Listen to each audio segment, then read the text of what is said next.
Danes vam bom predstavila pelin. Poznamo več vrst pelinov. Najbolj običajna pa sta navadni pelin, ki raste v naravi kot plevel, in pa pravi pelin, ki raste predvsem na vrtovih. Navadni pelin je znan po tem, da ima zgornje strani listov temnozelene, spodnje strani listov pa srebrne.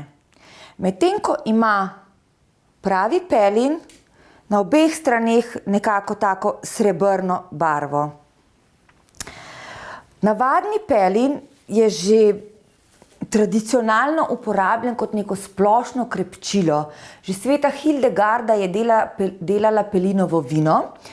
In sicer mlade vršičke pelina namočiš v dobro belo ali rdeče vino, pustiš namakati 4 do 6 tednov in precediš in potem seveda zmerno kot neko splošno krepčilo za splošno zdravje uživaš vsakodnevno.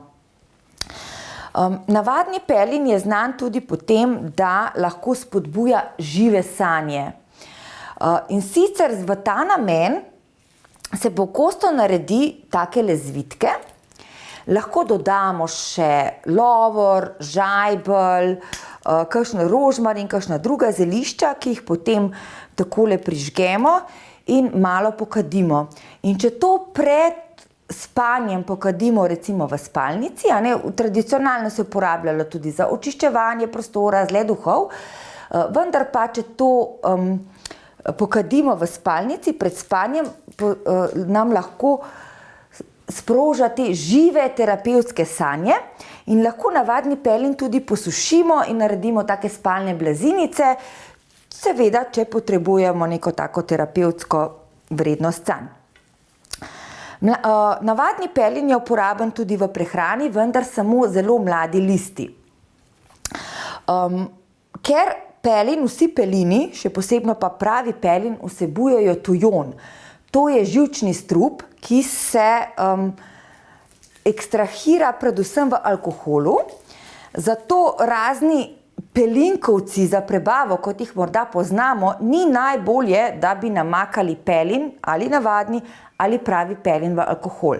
Tukaj lahko naredimo nek obvoz, ker meni recimo je pravi pelin ima res tak zelo aromatičen, grenak okus in zelo, zelo dobro vpliva na prebavo, na vse prebavne težave. In naredimo en tak obvoz, da skuhamo zelo močen čaj iz pravega pelina in nato zalijamo z alkoholom oziroma dodamo ostale grenčice, korenino regrata, pegastega badlja, artičoke in tako naredimo domači pelinkovec, ki nam lahko pomaga pri raznih prebavnih težavah. Pravi pelin je izjemno dober tudi pri odpravljanju parazitov. Vendar pa moramo tukaj zaužiti zelo veliko količino, zato ga je najbolje posušiti, zmleti v prah, dati v kapsule in uživati v obliki kapsul, ker če ga boste poskusili, boste videli, da ima kar res intenzivno, močno aromo, ki ne ustreza vsem.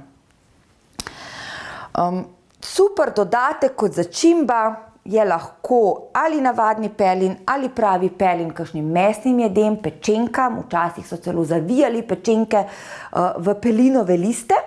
Bi pa tukaj opozorila, da vseeno je dobro uporabljati mladi pelin pred cvetenjem oziroma poiskati take poganjke, ker vsebujejo, cvetoči pelin vsebuje veliko več tujona, ki je, kot sem že povedala, lahko negativno vpliva na naše možgane.